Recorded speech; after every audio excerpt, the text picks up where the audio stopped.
A formação é crucial para qualquer profissional e no caso do maquiador artístico não é diferente. Este episódio traz a importância de construir os conhecimentos através de diversos caminhos, como a arte e a cultura, como também a importância da formação técnica.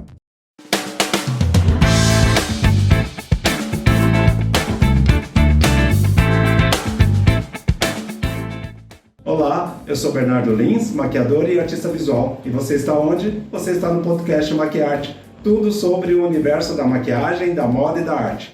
Não esqueça de dar aquele like, se inscrever e acionar o sininho de notificação para assim que eu postar novos vídeos você ficar sabendo. E não esqueça de compartilhar este conteúdo. Dessa forma, ele irá chegar a mais pessoas, ajudando no crescimento do meu canal. Seja bem-vinda e seja bem-vindo. Olá, pessoal. Estou aqui com um convidado super especial, uma pessoa que eu conheci o ano passado, num concurso, nós fomos jurados, e desde então a gente continua essa amizade super bacana, papos bons, conversas boas, e aí hoje eu trago quem?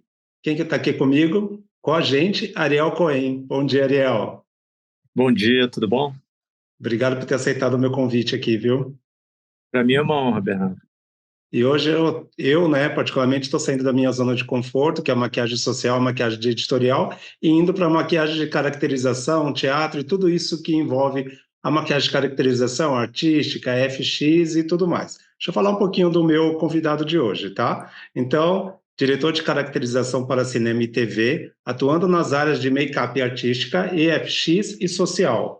Atua ativamente no mercado de trabalho, tendo como clientes nada mais, nada menos que a Fox, a Globo, a Record, Canal Brasil, Endemol, Visson, Maria Farinha Filmes, Conspiração Filmes, dentre outras. Realiza laboratórios de aperfeiçoamento em make-up no mercado nacional e internacional. Ou seja, né, pessoal, é a pessoa que eu vou entrevistar hoje, uma pessoa super ampla, né, com um trabalho incrível aí no mercado, que desde antes de conhecer ele pessoalmente, eu já acompanhava o trabalho e posso dizer, Ariel, que antes de você chegar lá na instituição que estava acontecendo o concurso, eu estava um pouquinho ansioso e nervoso, viu? E aí ele já me chegou com um abraço super incrível, assim, fiquei muito feliz. Bom, Ariel, então a gente vai falar sobre aqui a maquiagem de caracterização, a maquiagem artística, né? Que é a maquiagem que você atua, né? Não é isso? Isso, exatamente. E me fala uma coisa, como que você começou? Então, eu costumo dizer que eu não busquei a maquiagem, né? A maquiagem é que me achou. Eu trabalhava com criança de rua na Cinelândia, como voluntário. Eu tinha 17 anos e trabalhei lá durante um tempinho. Certo. Então, teve a chacina da Candelária e essas crianças foram retiradas de lá e foram levadas para um abrigo, que foi assim, era uma fazenda, era uma casa de fazenda, que nessa chacrinha tinha umas 3 casas no quintal. E essa chácarazinha foi comprada por um pessoal de Los Angeles, de uma igreja batista de Los Angeles. Certo. E as crianças que sobraram, né, porque assim, tinham 2 grupos, as crianças da Candelária e as crianças da Cinelândia. As crianças da Candelária eram meninas e eram mais violentas, então me tiraram de lá, porque eu era muito magrelo, e me botaram na Cinelândia, que era com criança pequena. Com esse advento Espera um pouquinho, você fazia parte dessas crianças? Não, eu era voluntário. Ah, voluntário.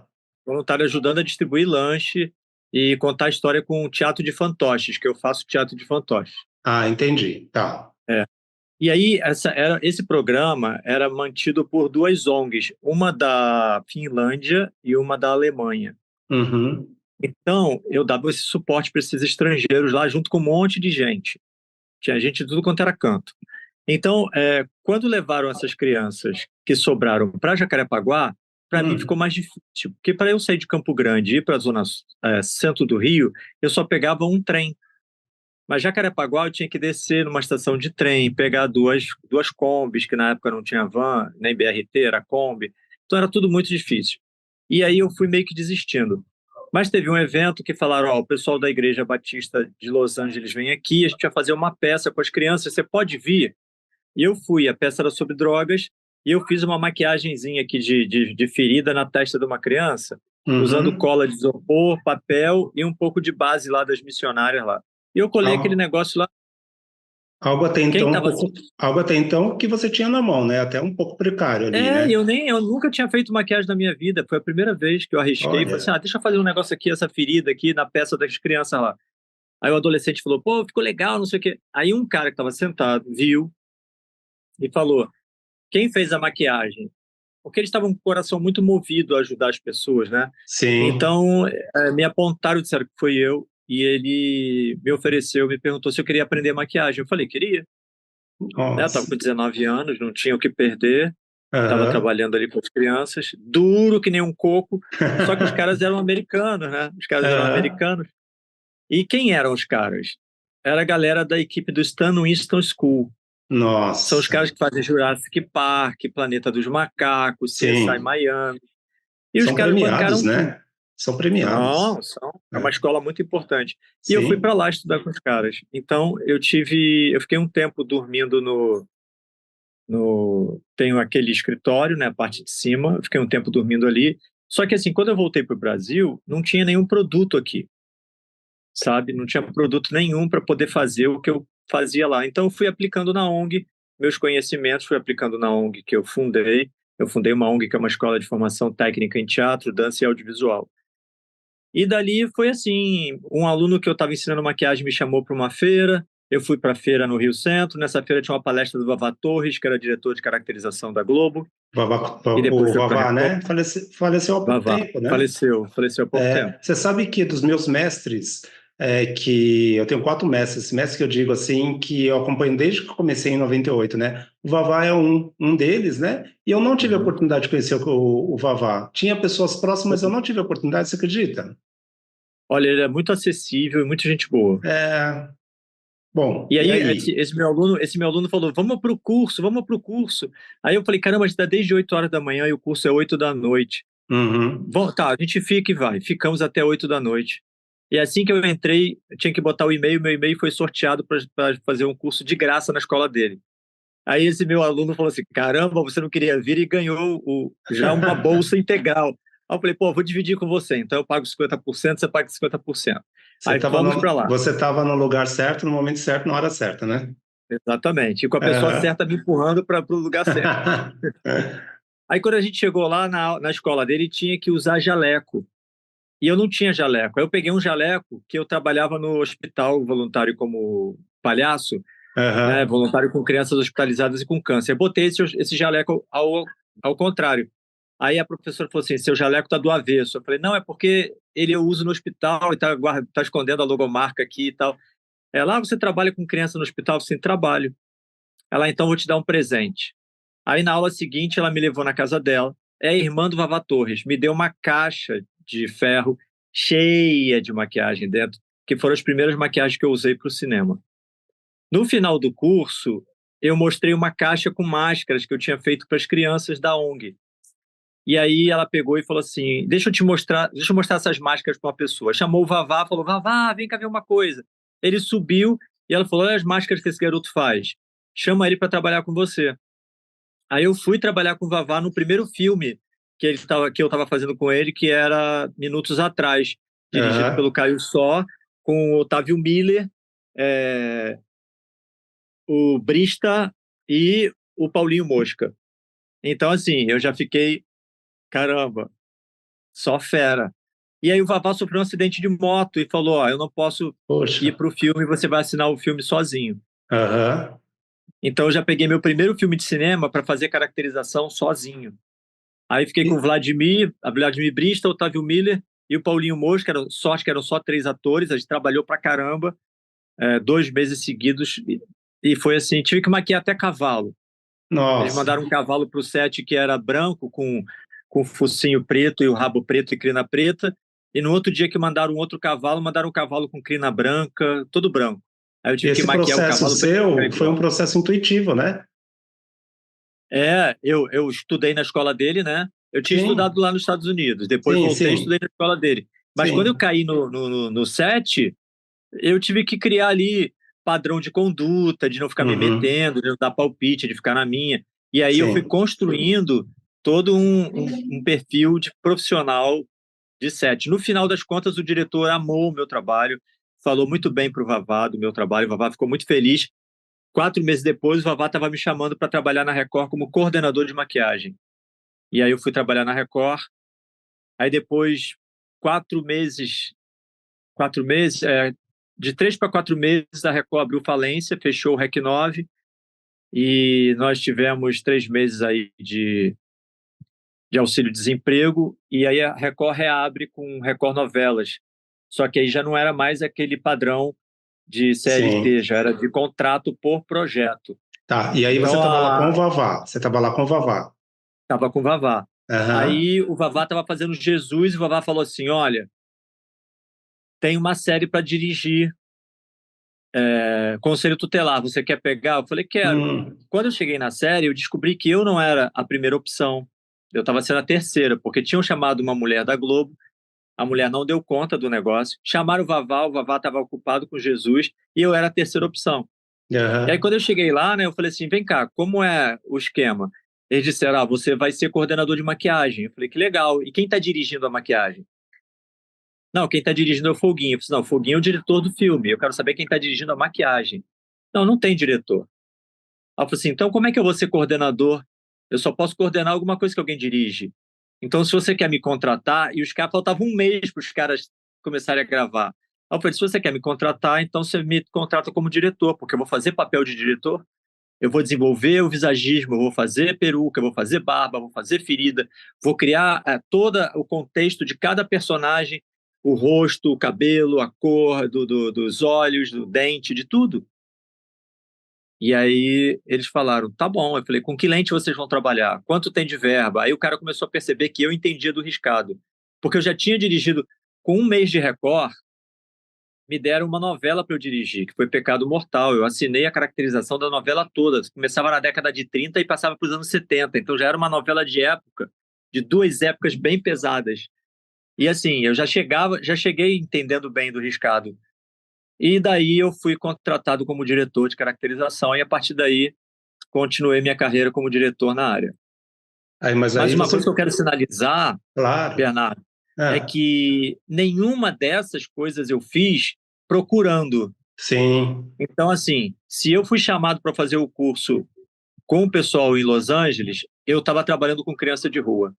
Se eu fui levado pelo meu aluno para o Rio Centro para ir na feira e conhecer o curso do Vavá Torres, é porque eu ensinei para esse aluno lá na ONG de graça. Lá na escola do Vavá Torres, eu ganhei uma maleta porque eu estava com um jaleco de um projeto que eu ajudava crianças com câncer. E eu fui chamado para o filme do Vavá Torres porque eu mostrei para ele máscaras que eu usei trabalhando com crianças na ONG. Então, tudo o que eu conquistei no mercado de trabalho é porque eu estava dando alguma coisa para alguém. E aquilo me reverteu em bênção, sabe? Eu estava ajudando alguém, aquilo voltou para mim. Então, uma dica que eu dou para as pessoas que querem entrar no mercado de trabalho é esteja com a sua mão aberta, compartilhe o que você tem, divida com os outros, porque isso aí vai retornar para você.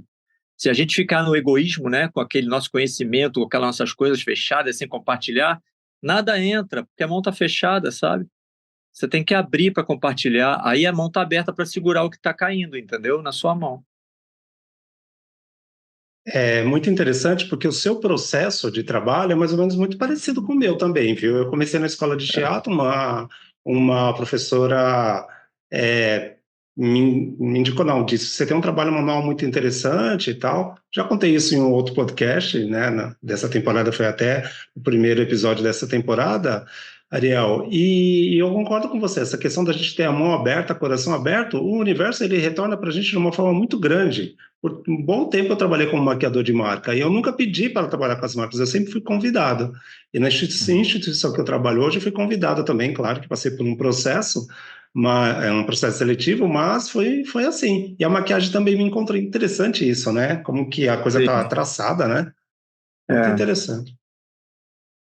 E é o que eu uso, né, para poder manter os projetos Sim, sociais que eu desenvolvo. A maquiagem é o caminho que eu tenho para manter isso. bacana. Ô, Ariel, aí no Ah, finalzinho aí eu vou pedir para você falar um pouco do seu projeto, tá bom? Pode ser? tá. No final, tá? Pode ser. Então, para se tornar um. Aí eu fiz algumas perguntas aqui para a gente continuar o nosso papo, tá bom? Então, para se tornar um profissional de maquiagem, né? No caso aqui da área que você trabalha, né? Qual que é a importância da formação? Qual a importância da construção do conhecimento para esse profissional que está ou quer entrar na área? Então, a formação ela é essencial, né? Você tem que ter, primeiro, se você quiser trabalhar em televisão, você tem que ter um curso de formação técnica em maquiador pelo Senac. Tem outras escolas, como o Embeleze, que são Sim. muitas escolas boas, Escola Madre, são escolas boas de maquiagem, mas a televisão não aceita. Você tem que fazer uma formação pelo Senac, porque aí... Só um detalhe, tá, pessoal? Ariel está no Rio, eu estou em São Paulo. Aqui em São Paulo nós temos várias unidades que a gente tem a maquiagem de efeitos e maquiagem artística. A gente tem aqui no Senac, aqui em São Paulo. Aí no Rio também tem? Tem. Tem? Eu já fui professor do Senac.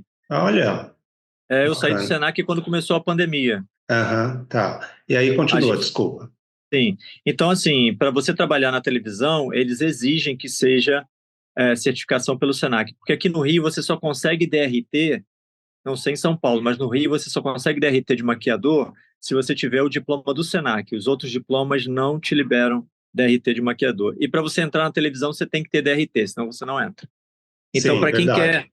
para quem quer investir na carreira, tem que ter a formação. A formação é importante porque você vai aprender sobre ética, você vai aprender sobre biossegurança, você vai aprender sobre materiais, você vai aprender como se comportar em sala de aula, você vai aprender a como cuidar dos seus materiais, né?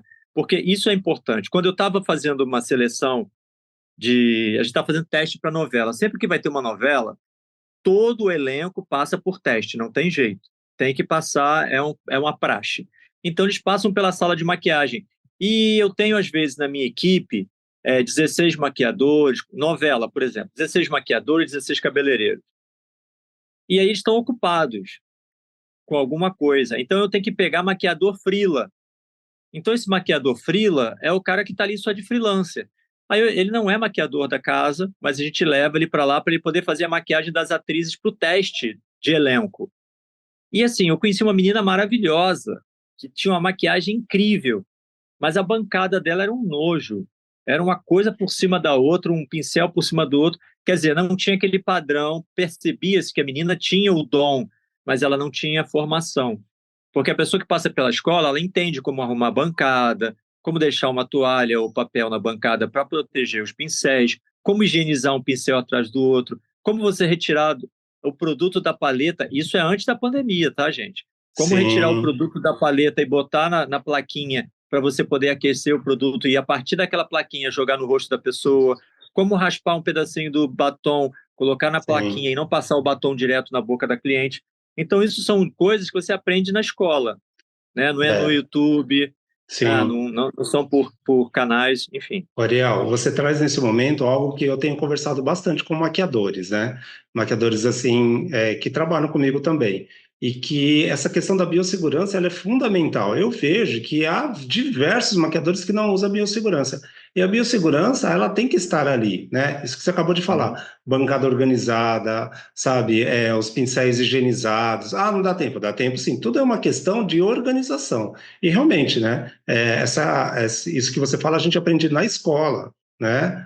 Eu tenho Sim, observado bastante essa questão dos maquiadores em relação à biossegurança, sim. Essa né? questão da higienização, eu vou fazer uma propaganda aqui, que Aham. é o pessoal da Class Vogue, Ah, eles são sim. maravilhosos com os produtos de higienização. E são Eles, rápidos, né? A gente conhece os produtos. eles são meus parceiros aqui no podcast. Então, eu já estou falando certo, já estou falando certo. Olha Quando lá, você já pega. vamos, né? Então vamos lá, Class Vogue. E aí, ó, a gente já está fazendo o jabá certinho. Também são meus parceiros eles. Aí, pô. Parceiraços do projeto. É. Então, quando você pega aquele higienizador, isso não é por causa da parceria, isso é Não, porque não, não é. realmente, Uhum. realmente é bom mesmo. Você pega aquele produto, ele tem segundos para poder tirar é, tudo que você possa precisar sair do pincel ali, ele limpa. E é assim, é higienizador, antibactericida, ele dá uma limpada legal no pincel, isso te possibilita ter um resultado muito legal na conservação do seu pincel, porque às vezes a gente usa alguns produtos, tem gente que limpa pincel com álcool isopropílico. Gente, isso não pode. Sim. Por quê? Porque álcool isopropílico, ele é específico para determinadas coisas. A gente até usa em algumas maquiagens, mas o álcool isopropílico ele vai desgastar a cerda do seu pincel e ele é um produto que, se usado muito frequentemente, ele é cancerígeno. É. Então, você vai destruir todo o teu pincel. Compra lá o higienizador da Class Vogue. Não é porque a gente tem apoio da Class Vogue que está recomendando, não. É porque, de Aham. fato, é o produto próprio para higienizar pincel. E a gente já experimentou outros também, né? Não menosprezamos as marcas, mas realmente eu também vejo que é um dos melhores que a gente tem como higienizador. Sim, verdade. E aí, se tiver o detergente enzimático, eu faço dessa forma. Faço a higienização, depois eu uso o detergente enzimático, lavo os meus pincéis para, né, para Uhum. ficar melhor ali. Minha bancada é sempre Sim, impecável. E eu exijo também, viu, do pessoal que trabalha, dos alunos. Às vezes eu estou em sala de aula, Ariel, e o aluno faz uma pergunta, professor, eu tenho uma pergunta para fazer. Eu vejo a bancada e falo assim, arruma a bancada primeiro, depois a gente conversa. E saio, porque é uma questão da é, gente educar mesmo o aluno, né? sim. É É. como se você estivesse recebendo uma visita em casa, e Sim, aí tem aquela frase assim: você limpa a casa inteira. Aí você é, chega para a visita e fala assim: não repara, não. Como não repara, não? A casa exatamente. está toda limpa. Você quer que a pessoa repare. Então, quando eu chego na Exatamente. bancada, eu já olho para a bancada assim. Se a bancada está desorganizada, eu olho para a pessoa trabalhando e a pessoa é boa no que está fazendo, mas eu já Sim, penso assim: ó, essa aí não vai ser da minha equipe nunca. Porque eu tenho toque de arrumação, não consigo lidar com pessoa bagunçada. Porque no final do dia, você quer ir embora do set, você tem que ter a organização. Os atores, as atrizes sentam na bancada para ser maquiado e elas querem ver um pincel limpo. Se elas percebem que o exato. pincel foi usado no colega anterior, elas já ficam meio assim, sabe? Então é melhor você prever é, e prevenir um problema futuro, porque de repente a pessoa aparece com uma herpes na boca, foi o batom que colocaram em mim lá na televisão. E nem foi, né? E às vezes nem foi. E essa questão da biossegurança é tão importante, né? Tem muito a ver com o que a gente está com um pouco de barulho aqui no espaço, tá? Então daqui a pouco você vai escutar um zum, zum, zum aqui, tá? Essa questão da biossegurança é tão importante que faz parte disso que eu acabei de perguntar para o Ariel, da formação, né? E é tão fundamental que tem, não sei se você chegou a ver uma matéria, Ariel, que uma moça pegou emprestado o pincel de uma outra moça, esse pincel ele estava com um processo como é que fala? Tinha algumas bactérias lá. Essa moça que usou o pincel, ela desenvolveu uma bactéria na coluna e ela ficou tetraplégica. Aliás, saiu no R7 essa matéria. É só procurar na internet que acha. Você Uhum. acredita? É muito sério isso, Sim. né? É muito, muito Porque sério. às vezes tem Ah, coisas que em mim não vai fazer nada, mas em você vai. Né? A gente percebe que, por exemplo, os indígenas morrem às vezes por causa de uma gripe e a gente não. Há uma diferença, né, entre cada corpo, né? sim. Cada corpo é um ecossistema próprio. Então, o que me Uhum. faz muito mal, eu sou intolerante a glúten e lactose. De repente, Hum. você cai em cima do pão, da pizza e do macarrão, vou ficar olhando para você assim, querendo te matar, porque eu não posso. Entendeu? E eu tenho que ficar comendo legumes. Então, assim, o que fortalece você me mata. Então, essa coisa do Sim. pincel, às vezes tem uma bactéria ali, tem alguma coisa ruim que a gente não sabe, é muito sério isso. É É muito muito sério. Por sério. isso, essa coisa do descartável, não reutilizar descartável. Mas é tão caro. Mas paciência, né? Isso aí só enobrece o teu cuidado com o teu cliente, né? Total. E o cliente, hoje eu vejo que o cliente está mais exigente, ele está reparando nessa questão da biossegurança, viu? Eu tive uma cliente que ela fez esse comentário comigo, ela falou, nossa, só a bancada é organizada, e ela começou a perguntar, o que que é o que que é isso aqui? Ela não sabia que era descartável, né? O que que é isso daqui? Isso aqui é um descartável que eu vou usar como batom, isso aqui eu vou usar na máscara. Nossa, mas por que que não tem algodão em cima da sua bancada? Porque eu tenho meu lixinho ali também, né? O que que é esse produto azul, que é o higienizante, azul não, roxo, que é o higienizante. Então, o cliente ele está de olho nisso também. Em contrapartida, eu estava em um trabalho ao qual o meu colega, né, não estava usando a biossegurança, aliás, era o mesmo trabalho. E a outra, né, a outra cliente chegou e falou assim: você não vai usar, né, o pincel que você usou do gloss nela em mim, né? Aí ele falou assim: não, não tem problema. Eu falei assim: tem problema sim. Aí ele veio e me pediu o descartável, entendeu? Então, né, é isso que a gente está falando, né, Ariel? Dessa Exatamente. importância, né? Então, aí Exatamente. continuando, né? Aí você estava falando da escola, né? E a pergunta foi como se tornar um profissional de maquiagem, né, artística e qual a importância da formação. A gente estava falando sobre a formação. Sim. Então, É, assim, para se tornar um profissional de artística, você tem que lembrar que o artístico não é só você criar as suas próprias produções. Você tem que ser um investigador. Você tem que olhar a maquiagem como um todo, nas culturas, principalmente maquiagens de culturas. As maquiagens de culturas, elas são muito mais específicas e elas devem ser respeitadas e usadas dentro daquelas determinadas culturas. Então, por exemplo, se eu estou aprendendo maquiagem artística, eu vou evitar uma maquiagem que seja ritualística indígena, eu vou evitar uma maquiagem que seja de determinada cultura, como, por exemplo, caveira mexicana. Ela tem um contexto religioso, ela tem um contexto da festa de Los Muertos. Então, assim, eu tenho que entender que aquela caveira ali, ela representa um traço cultural. Se eu não for descrever embaixo sobre o que eu estou maquiando, a pesquisa que eu fiz, ó, isso aqui é um desenho de caveira mexicana, ele é assim, assim, assim, assim, é por isso, isso, isso, isso. Porque o que a gente esbarra muito hoje é com a tal da releitura, né? Então, a gente da faz uma apropriação releitura, cultural, né? Está se falando bastante exatamente, isso, né? exatamente. Ah, que legal A que você traz isso releitura aqui. a releitura nada mais é do que um desprezo pela aquela cultura e um desconhecimento dela. Então, quando alguém pergunta assim, isso aqui é uma releitura da caveira mexicana, aí eu coloco pedrinha, não sei o quê, tem na cultura. Eu já conversei com um mexicano, eu entrei em contato, faz contato, gente, hoje em dia tem isso. Entre em contato com alguém do México, o consulado do México, pode me Verdade. dar uma orientação de como fazer Uhum. uma pintura de caveira mexicana, em que momento eu uso isso, por que que eu uso isso, como eu deveria usar. Uma vez eu fiz um desfile para a Casa de Criadores. E a estilista era indígena, a família dela era indígena. Então, eu decidi padronizar todas as modelos. Aí a Dimilese Brasil me mandou 40 perucas padronizadas, pretas, com franja, e eu queria fazer uma referência ao que estava acontecendo com os indígenas na época. Então, eu fiz um círculo vermelho que vinha daqui cobrindo os olhos e vinha até a direção dos lábios.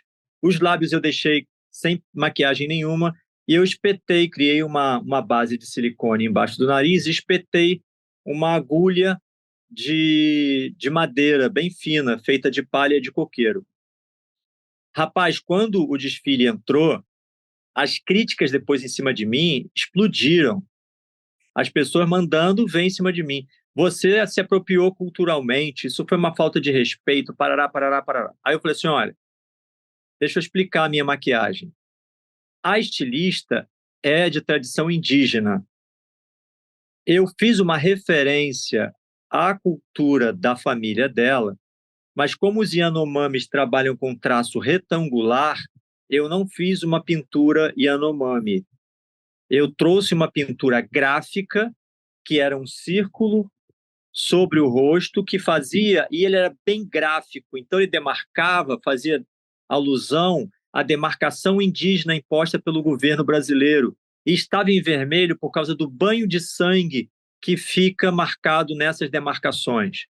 A boca está sem pintura, eu coloquei cor de pele, para poder mostrar exatamente que o indígena está sem voz, ele não pode falar. E aqui você está vendo um palito espetado, isso não é uma referência aos palitos espetados nas bochechas dos Yanomamis. Isso é uma referência à agulha de madeira que ela usou para trabalhar o crochê no desfile dela.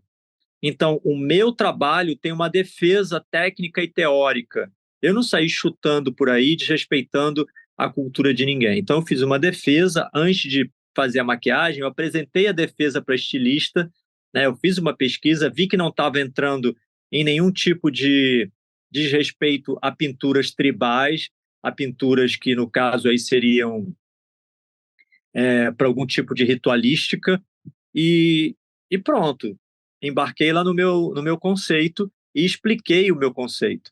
Então, essa questão de você estudar maquiagem artística, você tem que conhecer, você tem que pesquisar, você tem que ser realmente um historiador, um pesquisador, tem que ser alguém que se dedica mesmo a estudar bastante coisa. Até você chegar no mundo fantástico, né? Que aí são gnomos, fadas, aí você pode fazer o que quiser.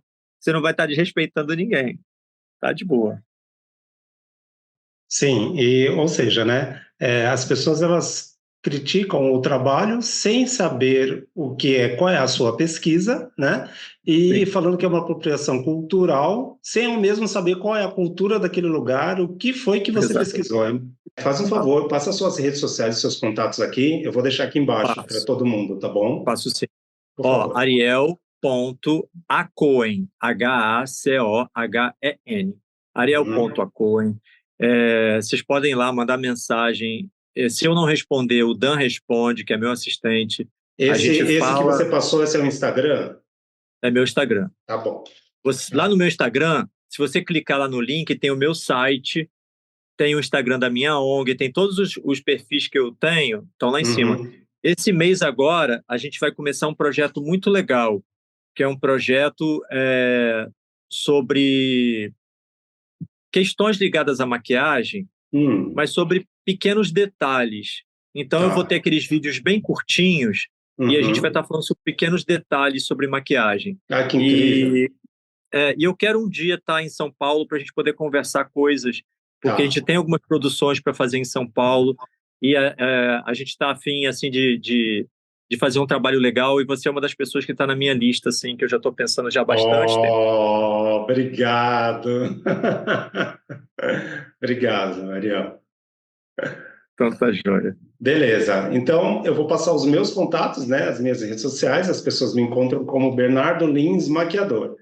Você pode acessar meu site também, que tem minha vida praticamente lá, tem meu release, desenhos estão lá também, várias matérias de revistas, enfim, tá? Que é www.bernardolins.com.br. Meu canal no YouTube é Bernardo Lins Maquiador e Artista Visual, ao qual você está assistindo esse podcast, e também tem um monte de vídeos sobre maquiagem, moda e arte, esse meu universo aqui, tá bom? E o podcast você pode também ouvir nas plataformas de áudio, como Spotify, Google Podcast, em todas as plataformas estão todas aí, tá bom?